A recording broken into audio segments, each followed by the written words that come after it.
Hi friends, welcome to Do Food channel. இன்னைக்கு நம்ம சேனல்ல ரொம்ப சூப்பரான நண்டு குழம்பு எப்படி பண்ணலாம்னா फ्रेंड्स பார்க்க போறோம். நம்ம சேனல்ல ஏற்கனவே நண்டு ரோஸ்ட் எப்படி பண்ணலாம்னு சொல்லிட்டு நான் போட்டுருக்கேன். அதோட லிங்க் வந்து டிஸ்கிரிப்ஷன் பாக்ஸ்ல கொடுத்திருக்கேன். செக் பண்ணிக்கோங்க.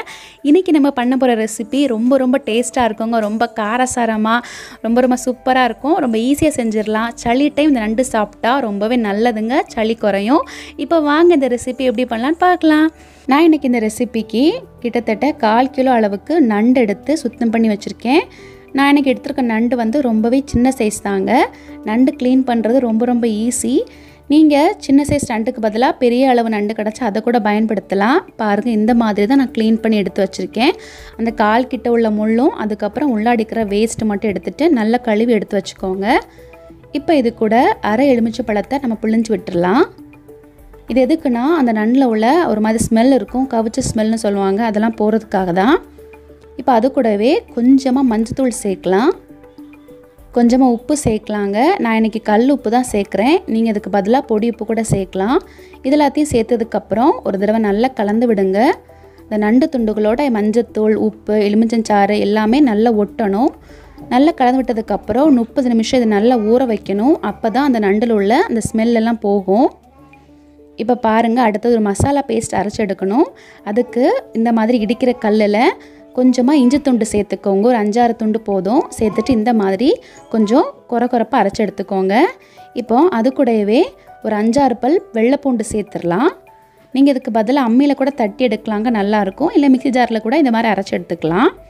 அதையும் 1-2 தட்டி எடுத்துக்கோங்க. இப்போ அடுத்தது 3 பச்சை மிளகாய் இதுக்குள்ளே சேர்த்துடலாம். சேர்த்துட்டு இதையும் 1-2 தட்டி எடுக்கணும். இப்போ அது ரெடி ஆயிடுச்சு. பிளேட்டில் மாற்றி வச்சுக்கலாம். அடுத்தது பாருங்கள், நான் வந்துட்டு பாதி பெரிய வெங்காயத்தை இந்த மாதிரி நறுக்கி இதுக்குள்ளே சேர்த்துக்கிறேன். சேர்த்துட்டு இதையும் நல்லா தட்டணும்.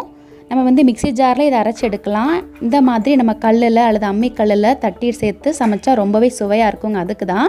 இப்போ பாருங்கள், நான் வந்துட்டு வெள்ளைப்பூண்டு, இஞ்சி, பச்சை மிளகாய், வெங்காயம் எல்லாத்தையுமே இந்த மாதிரி 1-2 தட்டி எடுத்துக்கிட்டேன். அதுக்கப்புறம் ஒரு சின்ன சைஸ் தக்காளி இந்த மாதிரி நீளமாக நறுக்கி வச்சுருக்கேன். இப்போ அடுத்தது அடுப்பில் ஒரு மண் சட்டி வச்சுக்கலாம். மண் சட்டி தான் பயன்படுத்தணும், இல்லை சாதா கடாய் கூட யூஸ் பண்ணால் நல்லாயிருக்கும். அதில் கொஞ்சமாக தேங்காய் எண்ணெய் சேர்த்துக்கோங்க. எண்ணெய் நல்லா சூடானதும் அதில் 1/2 ஸ்பூன் கடுகு சேர்க்கலாம். கடுகு நல்லா பொரிஞ்சதும் இதில் ஒரு கொத்து கருவேப்பிலையை 2ஆக கிள்ளி போட்டுக்கோங்க. தேங்காய் எண்ணெயில் நம்ம நண்டு கறி வச்சா ரொம்ப சூப்பராக இருக்கும். இப்போ இது ரெண்டுமே நல்லா பொரிஞ்சிருச்சு. அதுக்கப்புறம் நம்ம தட்டி எடுத்துக்கிட்ட வெள்ளைப்பூண்டு, இஞ்சி, பச்சை மிளகாய், வெங்காயம் பேஸ்ட்டு எல்லாத்தையும் இதில் சேர்த்துடலாங்க. சேர்த்துட்டு நல்லா இதை வதக்குங்க. ஒரு 2 நிமிஷத்துக்கு இந்த மாதிரி நல்லா வதக்குங்க. அதோட பச்சை வாசனை போகணும்.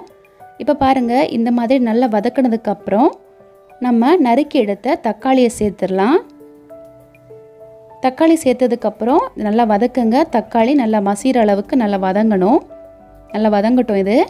அடுத்தது ஒரு மசாலா பேஸ்ட் அரைச்சி எடுக்கணும். அதுக்கு மிக்சர் ஜாரில் 1/2 முறி அளவுக்கு தேங்காய் துருவி சேர்த்துருக்கேன். அது கூடவே காரத்துக்காக 1 ஸ்பூன் வத்தல் தூள், 1/2 ஸ்பூன் மல்லித்தூள் சேர்த்துக்கோங்க. அதுக்கப்புறம் கொஞ்சமாக மஞ்சத்தூள் சேர்த்துக்கலாம். எல்லாத்தையும் சேர்த்ததுக்கப்புறம் கொஞ்சமாக தண்ணி சேர்த்துட்டு இந்த அளவுக்கு நல்லா மைய அரைச்சி எடுத்துக்கோங்க. பாருங்கள், இந்த மாதிரி அரைச்சி எடுத்துக்கோங்க. இப்போ பாருங்கள், தக்காளி நல்லா வதங்கிருச்சு. இந்த அளவுக்கு தக்காளியில் நல்லா சாஃப்டாக வதங்கியிருக்கணும். அப்போ தாங்க அந்த குழம்பு நல்லா டேஸ்ட்டாக இருக்கும். இப்போ அடுத்தது இது கூட நம்ம கொஞ்சமாக மசாலா தூள்லாம் சேர்க்க போகிறோம். முதல்ல 1/2 ஸ்பூன் அளவுக்கு நல்ல மிளகுத்தூள் சேர்த்துக்கோங்க. அது கூடவே 1/2 ஸ்பூன் அளவுக்கு சீரகத்தூள் சேர்த்துக்கோங்க. அதுக்கப்புறம் 1/2 ஸ்பூன் பெருஞ்சீரகத்தூள் சேர்த்துக்கோங்க. நீங்கள் இதுக்கு பதிலாக முழு நல்ல மிளகு, முழு சீரகம், பெருஞ்சீரகம் எல்லாத்தையும் லைட்டாக தட்டிட்டு அதை கூட பொடி பண்ணி சேர்க்கலாங்க, நல்லாயிருக்கும். இது எல்லாத்தையும் சேர்த்ததுக்கப்புறம் நல்லா கலந்து விட்டாச்சு. இப்போ நம்ம இது கூட ஊற வச்ச நண்டு துண்டுகள் எல்லாத்தையும் சேர்த்துடலாங்க. 30 நிமிஷம் ஆனதுக்கப்புறம் அந்த நண்டோட ஸ்மெல்லாம் போயிடுச்சு. எல்லா நண்டு துண்டுகளையும் சேர்த்ததுக்கப்புறம் இதை நல்லா கலந்து விடுங்க.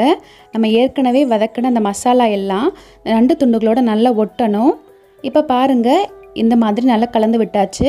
நம்ம அரைச்சி எடுத்த தேங்காய் விழுதுகள் எல்லாத்தையும் சேர்த்துடலாம். அது கூடவே 1/4 கப் அளவுக்கு தண்ணி சேர்த்துக்கோங்க. தண்ணி சேர்த்துட்டு மறுபடியும் நல்லா இதை கலந்து விடுங்க. உப்பு செக் பண்ணிக்கோங்க. நம்ம ஏற்கனவே நண்டு ஊற வைக்கும் போது உப்பு சேர்த்துக்கிட்டோம். அதனால தேவைப்பட்டால் கொஞ்சமாக உப்பு சேர்த்துக்கோங்க. உப்பு சேர்த்துட்டு மறுபடியும் நல்லா இதை கலந்து விடுங்க.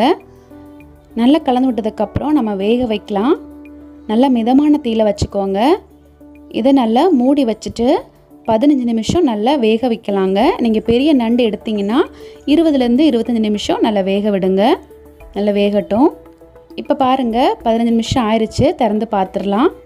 சூப்பராக கிடச்சிருக்குங்க நம்மளுக்கு. அந்த எண்ணெயெல்லாம் தனியாக பிரிஞ்சு வந்து நல்ல வாசனையாக இருக்குது. அழகாக கிடச்சிருக்கு. நண்டு சூப்பராக வெந்திருக்கு. இப்போ நம்ம கடைசி அதுக்கு மேலே கொஞ்சமாக கொத்தமல்லி கீரை போட்டு ஸ்டவ்வை ஆஃப் பண்ண வேண்டியதான். அவ்வளோதான் ஃப்ரெண்ட்ஸ், ரொம்ப அருமையான நண்டு குழம்பு ரெடி ஆயிடுச்சு. அப்படியே சூடான சாத்து கூட வச்சு சாப்பிட ரொம்ப டேஸ்ட்டாக இருக்குங்க.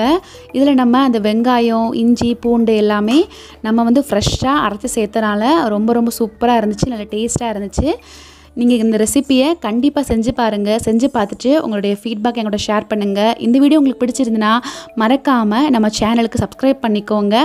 பக்கத்தில் இருக்க பெல் ஐக்கானே கிளிக் பண்ணிக்கோங்க. Thank you friends.